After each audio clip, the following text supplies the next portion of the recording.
I'm David Carpenter. I'm a public health physician. I graduated from Harvard Medical School, and I worked for the New York State Department of Health for 18 years. During that period of time, I was responsible for administering a program in electromagnetic fields. I subsequently became the Dean of the School of Public Health, and presently I'm a faculty member in the School of Public Health and the Director of the Institute for Health and the Environment at the University of Albany. Thank you. And Central Maine Power says there is no reason to be concerned about smart meters. There are no health effects, and everyone who's worried about health effects of RF from smart meters or from the mesh network really has nothing to be concerned about. And what do you say to that? I say that's absolutely false. The question to ask them is, what is the evidence that smart meters are safe and have no adverse health effects? And the answer to that question is that there is no such evidence. And in fact, while no one has actually done human health studies in relation to people living in homes with smart meters, we have evidence from a whole variety of other sources of radio frequency exposure that demonstrates convincingly and consistently that exposure to radio frequency radiation at elevated levels for long periods of time increases the risk of cancer, increases the damage to the nervous system, causes electrosensitivity, has adverse reproductive effects, and a variety of other effects on different organ systems. So there is no reason for no justification for the statement that smart meters have no adverse health effects. Well, it should be up to each individual to identify whether or not they want to be continuously exposed 24/7 to elevated levels of radio frequency radiation. The smart meter is for the benefit of the utility, saves them money because they don't have to then have people going out reading the meters. And it's at the expense of the consumer who has to live in the house that has this constant exposure. So an informed person should demand that they be allowed to keep their analog meter. There's no doubt cell phones emit low-level radiation. The question is, could they cause cancer? For decades, Health Canada has said there is no concrete proof, no reason for concern. But now, a small step in that direction, particularly for kids. In a press release today, Health Canada encourages parents to reduce their children's RF exposure from cell phones, since children are typically more sensitive to a variety of environmental agents. It's a message parents in other countries have been getting for years.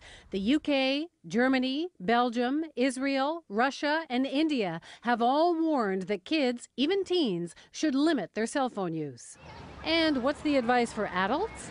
Health Canada now reminds cell phone users that they can take practical measures to reduce RF exposure, such as limit the length of calls, or use text messages or hands-free devices instead.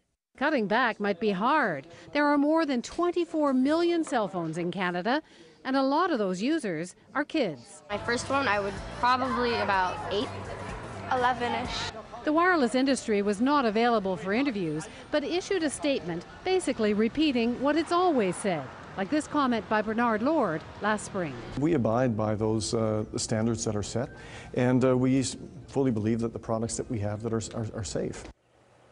On its website, Health Canada has always advised these measures if you're one of those people who are concerned. Now it's encouraging everyone to take these precautions. So does that mean Health Canada is now concerned? Well, no one would talk to me on camera, but on the phone, a spokesperson didn't really answer, just said the science is still inconclusive. You know, they aren't the only ones to be quietly suggesting people pay attention. Peter, I have a question for you. Have you ever read all the fine print in the booklets that come with cell phones? The truth, no. Probably most people are like you. This is the BlackBerry manual. It says to hold the device an inch away from your body when the device is turned on. The iPhone manual says to hold that device 5/8 of an inch away from your head when you're making a call. Who does that? And yet it's in most of these books. Like Health Canada, they're trying to offer helpful information and also making sure that they can't be accused of not telling you that this could be an issue.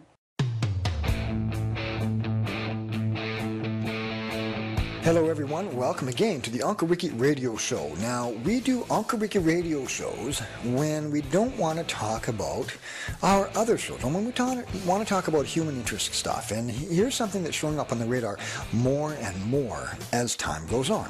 And it is smart meters. Have you heard about these things? And you know, if you take a poll, if you were to go out today and take a poll on how many people really know a lot about the smart meter, I'll bet not a lot of people know a tremendous amount about what these smart meters are supposed to do, the promises that BC Hydro is making, and the actual truth behind, let's say, the corporate umbrella media circus that these power corporations are giving us. So I stumbled onto, a few months ago, a delightful web page called Citizens for Safe Technology. Take a look at their website. What I'll do is I'll put the link below the show notes here. And I think it's warranted a look, because when you take a look at what smart meters are supposedly the benefits, it's real murky. The water is really, really murky, ladies and gentlemen. Now, let me read from their page, Citizens for Safe Technology, a really convincing argument that we should at least stop and think. Just think a little bit. Now look, there are extremes on each side of the fence. BC Hydro is going to defend their position to the nth degree, because guess what? They're a company. They're in business to make a profit. So anytime you affect profits, you are violating their first tenets of business. To be in business is to make a profit. And on the other end of the spectrum, you have some people, Citizens for the Safe Technology. Now, are they extremists? Are they wackos? Are they way out there? I don't think so. The more I look at this group, all I see are concerned citizens that are asking, that are begging for the truth. So with your permission, I'll read from you their little bit of a front page from Citizens from Safe Technology. And it does make a point. It is the plan of power and energy authorities worldwide to replace current disc-style analog hydro, gas, and water meters with digital smart meters. These are wireless devices that use radio frequency waves to monitor, use, and transmit information about each household's consumption. They are being enthusiastically promoted by governments and industry as a green initiative. You can always hide behind the green initiative somehow if you market it correctly. Isn't that true? Supposedly enabling utility companies to efficiently monitor consumption during peak and down times and encourage wise use of energy and resources. The vision is that these smart meters will operate within a wider ranging smart grid. That means they will beacon each other. The information carrying radio waves transmit 24 hours, 7 days a week, will effectively blanket homes and neighborhoods with radiation that could adversely affect not just humans, but all living systems. In particular, these meters have the potential to affect not only electro-hypersensitive persons, but children and pregnant women, persons with medical conditions such as heart arrhythmia, those with compromised immune systems, and others who rely on medical and or metal implants or equipment. In addition to health concerns, smart meters bring with them questions about fire and security hazards. The cost of installing the new digital wireless meters is substantial. Their accuracy is debatable, and there is much controversy as to whether or not the readings serve to decrease power use or simply increase power cost to consumers. Now, we all know what's coming. BC Hydro is putting these smart grids right ahead of a huge increase. You know that Christy Clark recently quashed it. They wanted, what was it, 50% hike over a couple of years? It was absolutely astronomically ridiculous. Okay, government employees who now read the disc-style meters total approximately 3,000 men and women in the province of British Columbia alone.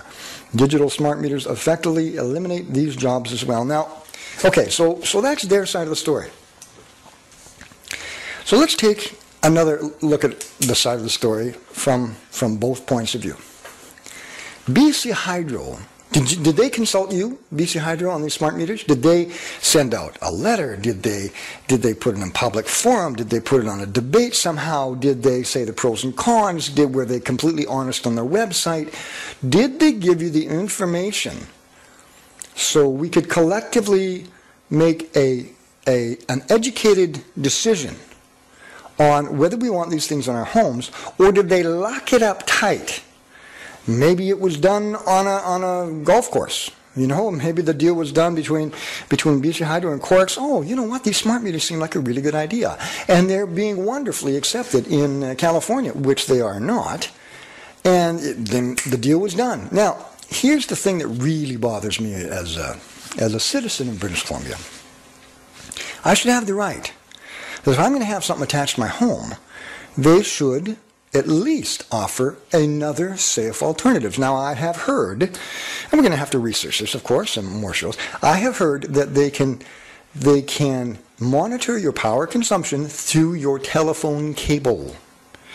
And if that's true, why isn't that at least one of the alternatives for people who do not want a smart meter? Now, BC Hydro will tell you, well, it only broadcasts several minutes a day. And then you go on the internet and you see some of these people that say it broadcasts 55,000 times per day. Now, BC Hydro might be saying, well, it only broadcasts a couple of minutes per day from your house. But what's going to happen is it's going to have like a spider web effect where one house will talk to the other in a mesh grid. So maybe your house will only transmit.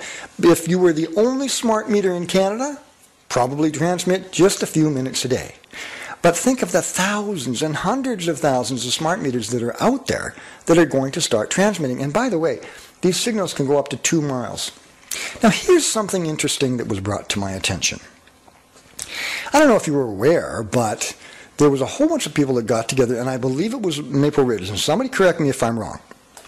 I think it was in Maple Ridge where the parents were very, very concerned about Wi-Fi in the schools. And they went to the school board, and if I recall the story correctly, they went to the schools and said, we don't want Wi-Fi with our kids anymore because we think it's a health hazard. And the schools said, okay, we will go to wired. So they won a successful battle, and it was really, really important to these folks. Take this same group of people that won that battle, these parents, and they are going to get a smart meter outside their home. They're in the exact same boat as they were with the school. It's Wi-Fi. So I'm a little bit concerned about, I think what should happen is we should all cool our heels, but we should do something that's very, very important. The other day I was listening to a talk show radio program, and it was actually a minister of a church they were interviewing.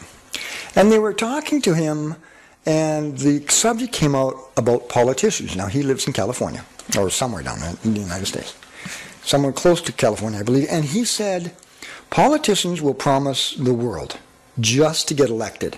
And then after they're elected, all of, or most of their promises get dissolved, and they say, well, we couldn't foresee this and we couldn't foresee this, when they knew that they couldn't do certain things. He said two very powerful words that I think got to the real heart of the matter. And his 2 words were this, to politicians. He said, stop lying. Now that's a pretty extremist way to go. But on this podcast show, I would say, stop withholding the truth. Recently, the World Health Organization came out and said that Wi-Fi is a possible carcinogen. They put it in writing, and it's a done deal. It's out there now. It's in the wild. It's on the internet. You cannot disbelieve that. It is a fact. They came out. On BC Hydro's site, BC Hydro right there said, the World Health Organization has deemed it safe. No. You see, that's misinformation in my mind. What they should do is they should put the updated information on the BC